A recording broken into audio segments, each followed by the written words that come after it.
Khergam police station વિસ્તારમાં આવેલા માંડવ ખડક ગામે ડિગ્રી વગર મેડિકલ પ્રેક્ટિસ કરતા બોગસ ડોક્ટરોને નવસારી એસઓજીની ટીમે ઝડપી પાડ્યા। મેડિકલના વ્યવસાય સાથે ખિલવાડ કરનારાઓના પાપે દર્દીઓના જીવન જોખમમાં મુકાઈ રહ્યા છે।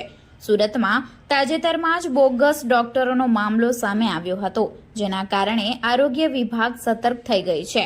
ત્યારે નવસારી જિલ્લામાં પણ હાથડી ખોલીને બેઠેલા આવા નકલી ડોક્ટરો સામે કડક પગલાં લેવામાં આવી રહ્યા છે।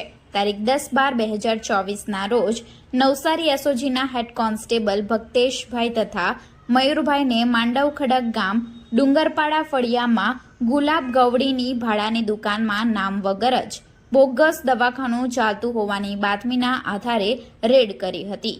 આ બનાવમાં ડિગ્રી વગરના ડોક્ટર તરીકે પ્રેક્ટિસ કરતા શશિકાંત મહારુ પાટીલ, રહેવાસી બંગલા નંબર 22, સિવેચ્છા સોસાયટી, થાલાગામ, તાલુકો ચીખલી, જિલ્લો નવસારી, મૂળ રહેવાસી પુરાવત, તાલુકો સહાદા, જિલ્લો નંદુરબાર, મહારાષ્ટ્રને ઝડપી પાડ્યો હતો।